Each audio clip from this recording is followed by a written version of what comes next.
Okay, so we're going to talk about education. As Roxanne mentioned, it's a very big topic about women in tech. It's a very big challenge to get to have more women coding and engineering today. My first question for you was, so there is a study that was conducted by Women in AI that showed that girls changed their minds about going to a tech career at 14 years old, 14, 15 years old. What kind of tools do you think they lack at that age to believe in themselves and projecting themselves in a tech career? I know who wants to begin. Yeah, Anisah. I feel like I'm sat next to you, the pressure.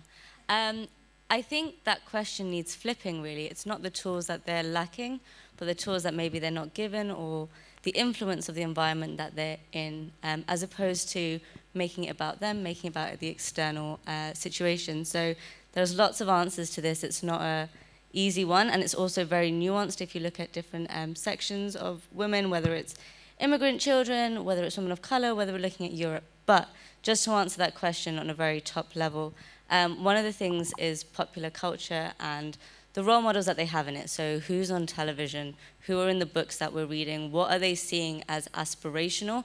That's obviously changing today, and the young generation coming through, but again, it's not changed fast enough. And then there's what's cool, right? Is it cool to be a maths nerd? Is it cool to like science? And again, it is changing, but we've seen that to be a really interesting case study of why people don't progress through. And the only last one I'll mention is career guidance in schools is very, well, when I was at school and my sister going through school who's now 18, they are not up to date with the options that are available to people. When I was at school, I was like, oh, here are all the things you can do. I had like 7 options. Now I know there's about 17 options just in like one tiny category of design, you know? So having the right career guidance to open up your doors of what you can do with code and technology is really important. Olivier, I think you're working on that at École 42, having some role models and, you know. Yes, definitely role models are part of an important way to attract young women in ICT, because 42 is an ICT school. I'm also thinking about something else, it's giving some perspective. As an ICT school, unfortunately, well, today it's a lot of men, and they are attracted by ICT itself. And we did realize that explaining to young women, to young girls, that what they can do using ICT, what they can do as an engineer, for which kind of purpose, maybe having some social impact with this kind of skills. I think it's important. Well, we realize it's important for girls to be attracted in such kind of STEM in general activities and training. Alice, you've been organizing a lot of different programs at the family to encourage girls to create businesses and tech businesses. What gives them the willingness to do so, according to you? Yes, I'm very happy to be here. Thank you, Roxanne, for bringing on stage Jessica. Like it was my dream to hear her. So I think we need a story, as you said. We need to fantasize. Yeah, we need to build a dream upon what we can become. And you were talking about the teenagers, and it's true that it starts around 12 and 13. We see the gap, and it's getting bigger and bigger.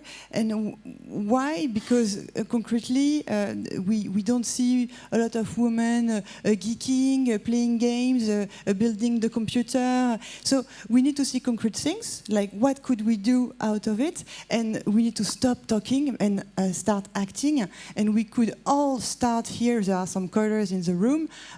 Bring your girls on Saturday and start teaching them, you know. And there are great initiatives, and we can start changing little by little a lot. So concretely, She Can Code, very simple workshops for 7 to 12 years old girls. And Ada Tech School later, if you want to learn tech. And these 2 programs are exclusively for women.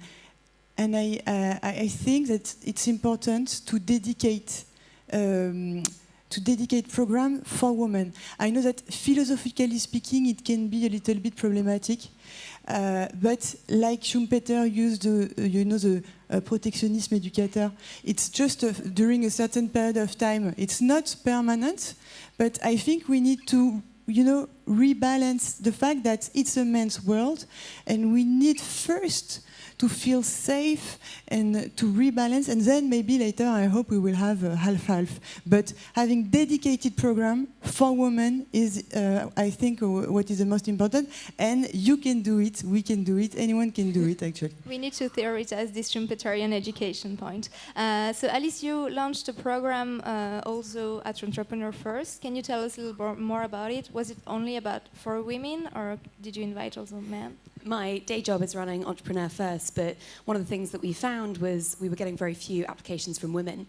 And we decided to start a marketing campaign called Code First Girls. And the idea was to go into universities and teach women how to code, expose them to what it meant to learn very, very simple kind of coding, but at the point while they're at university. The original idea was that this would then turn into a flurry of women wanting to become entrepreneurs. That unfortunately didn't happen. But this marketing campaign, Code First Girls, really began taking off and became, there's so much demand for it that we then spun it out as its own not-for-profit. And now we teach more women to code at university than go through computer science courses in the UK. So I think one of the things we often hear about is this pipeline problem, that there aren't enough women coming through, which is why tech companies struggle to hire women. And I suppose my pushback to that is we're teaching a couple of thousand of women a year to code for less than 500k a year, running costs for the entire organisation. And this is a 6-week part-time course delivered in universities. And so I suppose my challenge, particularly to the big tech companies, for those of you who are in the room, is yes, there is a pipeline problem, but it's not an unfixable, unsolvable problem. And I think the more initiatives there are that say, yes, there are problems at every stage, but I suppose the stage that I am particularly interested in is this one where women are, young women have been through, they've been affected by the pressures of puberty, where they feel that it's geeky and uncool to be seen as techie and all the rest of it. And so they make a choice as an 18-year-old to do an arts degree rather than a STEM degree. And that in many ways dictates the rest of their career and their life choices. So I think the more that we can get involved with these kind of career decision age women and really help them think about, okay, how can they skill up for a career in tech? I suppose that's something that I think there's still a bunch more work to do. I think that's a very interesting thing, because we usually hear, women need concrete stuff to begin coding, but actually everyone needs something concrete to begin to code, because coding by itself is fucking boring. No, but really, I mean, so men had video games that they learned to code like a few years ago, and we need to give women some concrete stuff, right? I wondered, because the first step, so you all have amazing programs to help girls or women learn how to code. How do you make them apply to those programs? How do you make it cool? Like, what are your tips on that, Anisah? Maybe you can just tell us a few words about 23. Sure, I fundamentally disagree that coding is boring. I think it's a very exciting prospect and is super duper creative as an endeavor, and I love it. I think that's part of the messaging, right? Like, we see a lot of hackers online who, like, we see it on TV or on Marvel or whatever, and they're typing away and all these green lines are coming across. It's like, oh, they broke into the safe. But there's so many applications to what you can do with it, whether it's building machine learning stuff, whether it's building ASOS, whether it's building the next kind of chatbot that helps you book your beauty treatments. There's so many applications to it. What do I do? So I haven't said. I run a company called 23 Code Street, which teaches coding skills to women and non-binary people. We teach in London, so women over the age of 18, and we also use part of those profits to teach coding in Mumbai, in the slums.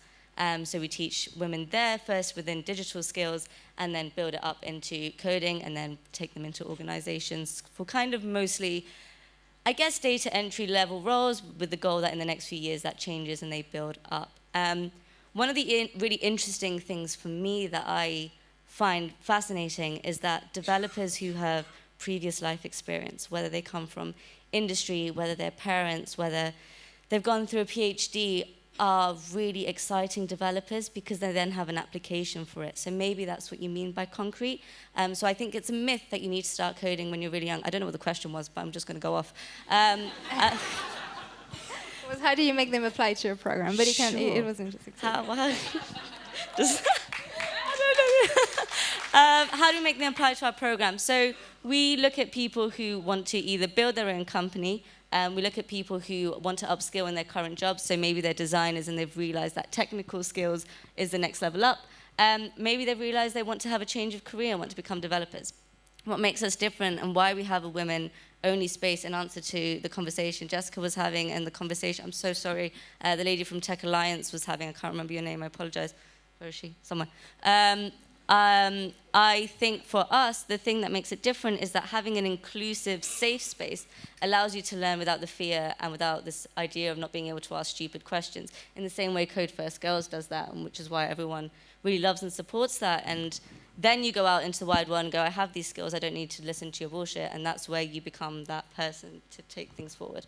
Alice, I know you've made a way to that, because at the beginning you were a little skeptical about women-only spaces, and then you changed your mind. Can you tell us why? Yeah, so the history is that we accompany startups at the family. It's 100 startups every year, and every other month we go in a castle with 20 new startups to onboard them. Okay, and six months ago, there were literally no woman, no female founder in the castle. So it was boring. Like the atmosphere, like no vibe. Sorry, guys. Basically, and so it was like a big realization moment. And so I started wondering, okay, we have a problem. There is a problem. Am I a woman? Why there is no woman applying to the family? It's not normal.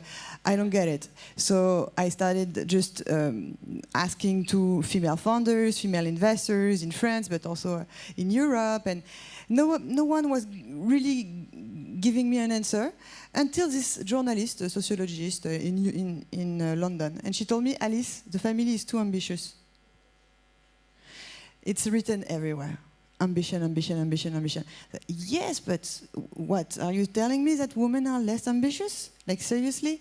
Again, philosophically speaking, it's not acceptable to think that. Okay? But I can understand why we have a problem with saying that we are ambitious. I am ambitious, you know. So I started just to test. It was an experimentation. GoldUp. GoldUp, it's a dedicated program. 50 women, 5 Saturdays at the family. There is a babysitter. We cook for them. It's really like we care for them. They have the best expert, etc., etc. And like a lot of women applied. And when I was reviewing the application, I was like, but she should apply to the family. You know, why didn't she apply to the family? And the girl told me, because I didn't felt like it was for me. Why? I don't know, maybe too high in terms of expectations. So I really think that we need to make it more accessible, in the sense like it's open first, not elitist at all, and ambition can grow step by step. But first, we need a safe place dedicated for women. Alice, you saw a lot of entrepreneurs from Entrepreneur First. What do you think of this ambition question? Do you feel women are less ambitious, or maybe they assume less their ambition? I don't know.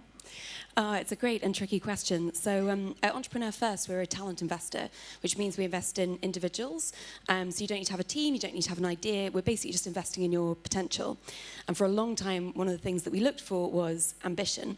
So one of our key criteria was we want to find the world's most ambitious people. It matters what the world's most ambitious people do with their lives. And what we found, interestingly, was that the word ambition is really loaded, and it's loaded with gender bias. Interestingly, we also found it turned off researchers and academics, where it was seen as quite a corporate word. And a lot of the people that come to Entrepreneur First typically have a PhD in a technical subject. So we were literally turning off a large part of our community, let alone women. And what we found was that the word that seemed to work best on both sides was impact. that ultimately ambition should be about impact. Ambition should be about wanting to have, hopefully, a positive impact in the world. And so we've actually changed a lot of our messaging to focus on impactful founders having an impact in the world. And it's not necessarily about social impact, but it's about, I suppose, having that degree of ambition where you do want to build a product that is highly scalable, that can impact millions of people across the world. So we found that messaging does matter, wording does matter, but I suppose on a very practical note, we have made a big effort to make sure that the incoming pipeline of women to Entrepreneur First is healthy, and that means going out to tap women on the shoulder and say, hey, have you ever thought about being an entrepreneur? And there's two things that I learned from other organizations. One was from a woman who worked at LinkedIn, and she was saying that what they've found is that it takes women and minorities 2 weeks longer to reply to a cold LinkedIn message than a white male. So if you're looking to recruit underrepresented groups, you need to kind of bake in that extra timeline in terms of response rates. The second interesting thing was speaking to a woman who was running an organization in the US trying to get women to become senators and join the American government. And she had a rule of 10, that you had to tell a woman 10 times in 10 different ways that she could be a senator or a governor, and only then would she believe it. And so this is something we're now trying at EF, where we're literally tapping women on the shoulder 10 times saying, we believe you could be a founder. No, really, we really do believe that. And I think there is something about, you do just need to overinvest in converting female talent, and I think it is the right place to put resources. Very interesting. Olivier, I know that at École 42, you made a big effort to go from a pretty non-female friendly environment in the beginning of the school to a way more welcoming place, and I know you have way more girls than you used to have. Can you tell us what works for you? How did you make them come to the school and apply and stay? Well, definitely, attracting women was a challenge for us. We, 42 have been founded 6 years ago. It's a coding school. We only had 7% of women, and over the last 5 years, it increased up to 15%. And for now, the last year, we have a new CEO. Her name is Sophie Viget. And she definitely wanted to have some kind of impulse regarding having more women in 42 for many reasons. I'm the pedagogical director of 42, and one key element for me is to have a lot of diversity among our students, and having a more gender balanced population is definitely better for our special pedagogical model.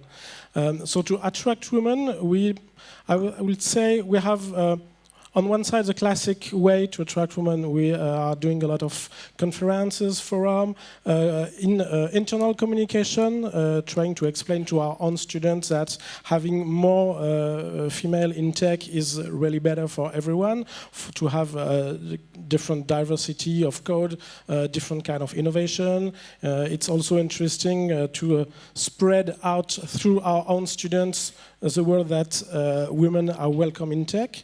We have a lot of classic conferences. We try to host a lot of events where we have some girls from primary school or high school who are coming to train to discover what tech is. And I would say on the other hand, we have our special pedagogy. 42 is a school that is completely free, which for France is a little bit unusual.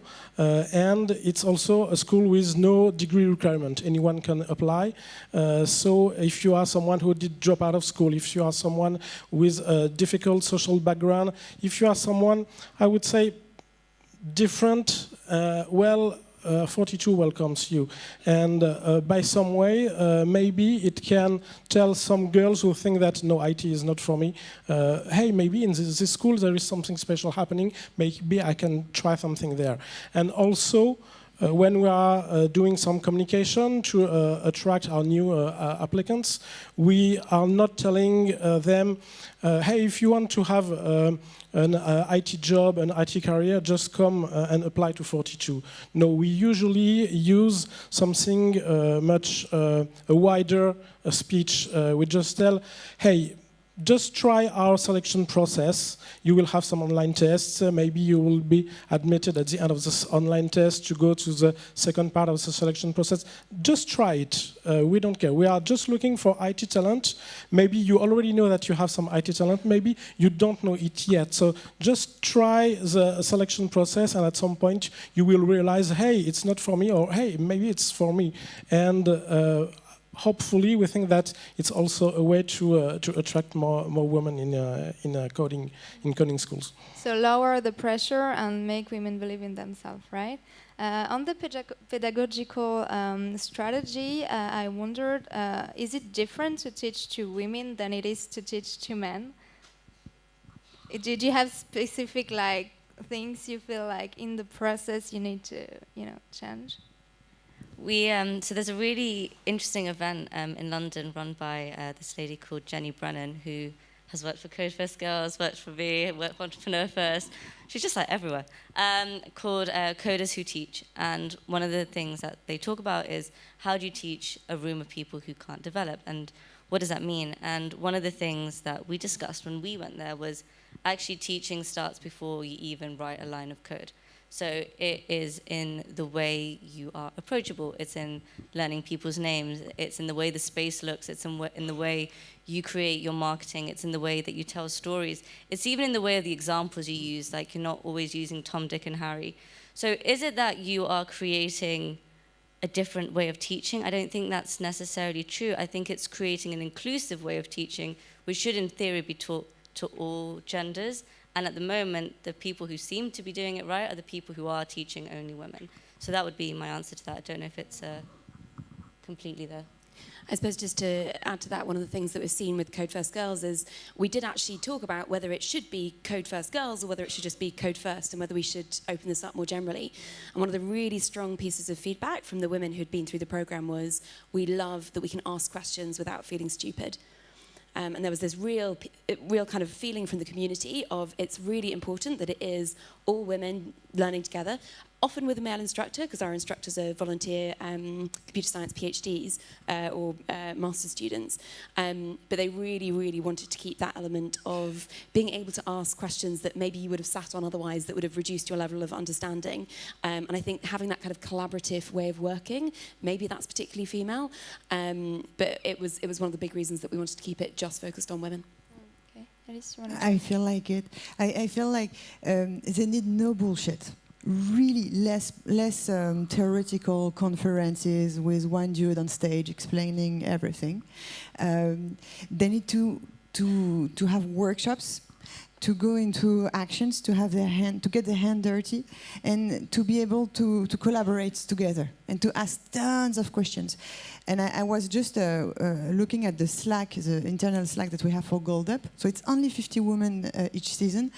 The activity of the Slack is 10 times more important than the activity we have for the family startups.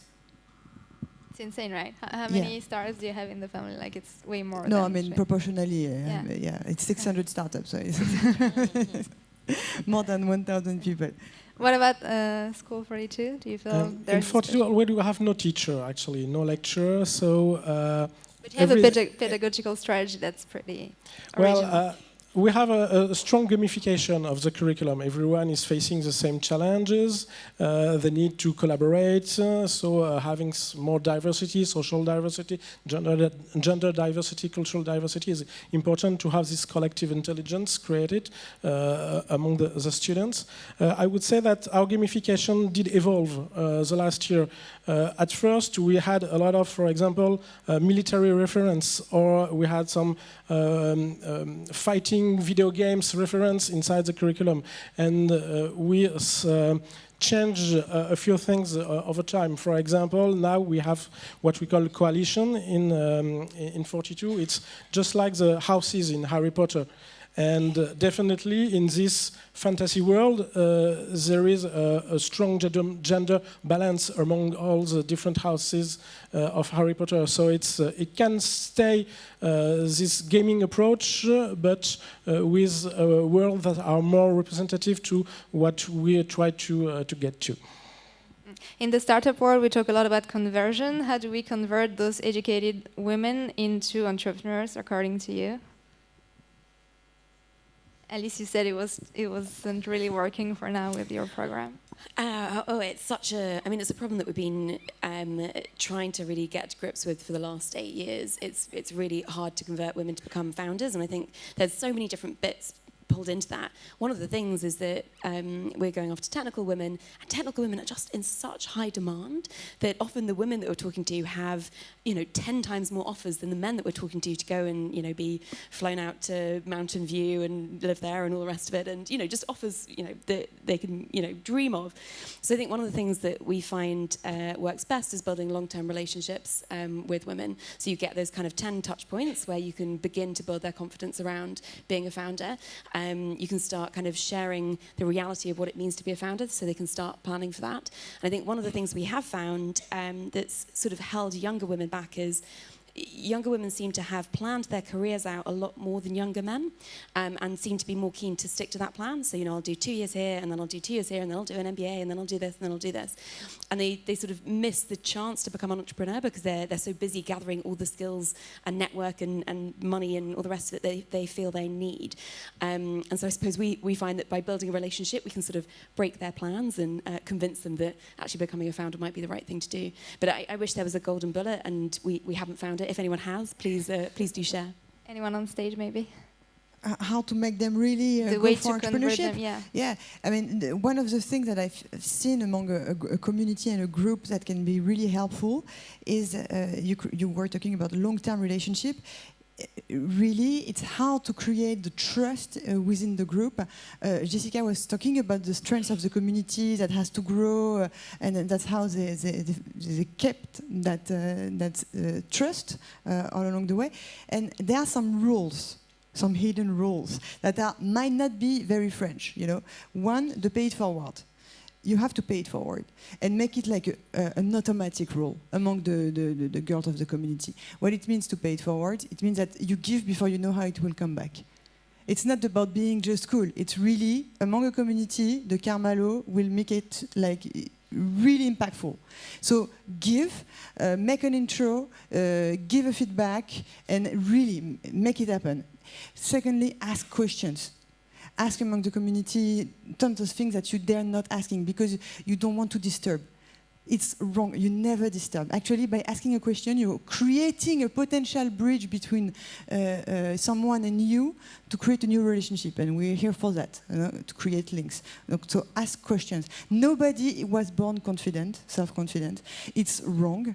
So actually, the people who seems to be self-confident are paradoxically people who are aware of their weaknesses and who've been working who've been working on their weaknesses. So it's a long list of patterns that you can apply among your community and apply it like seriously. Like when you see someone who is shy among the community who dare not asking a question, help her, encourage her, and I think it starts like that.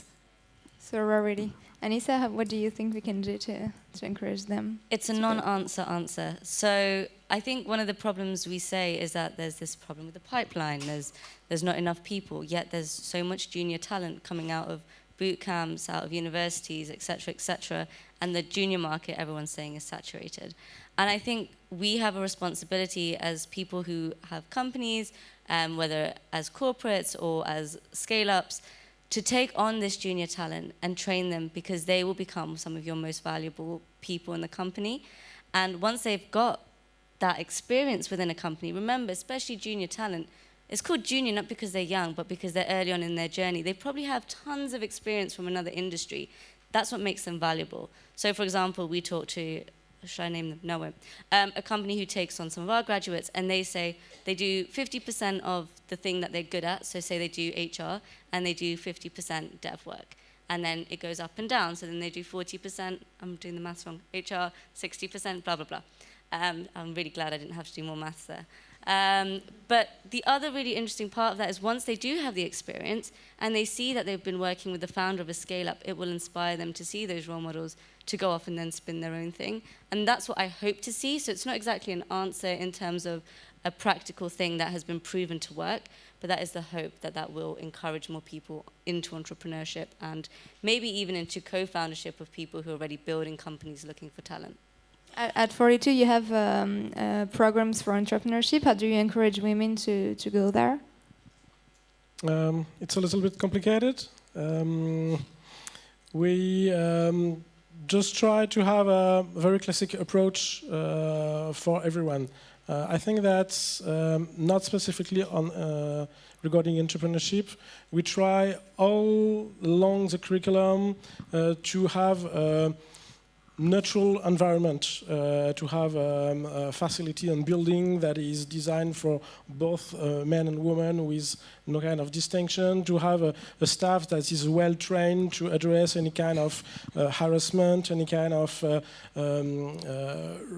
wrong interaction between men and women. And I think that we try to keep a kind of neutrality regarding the everything that is learned, and to just have, okay, this is the skills you are going to develop. It includes technical skills, it includes entrepreneurial skills, and to try to keep something natural regarding what is learned, and the way we tell students, every kind of students, regardless the gender, regardless the background, should be able to be an entrepreneur if he wants to, if it has a good, interesting idea. Of course, we have very classic role models and conference, and we are partnerships with association of women in entrepreneur.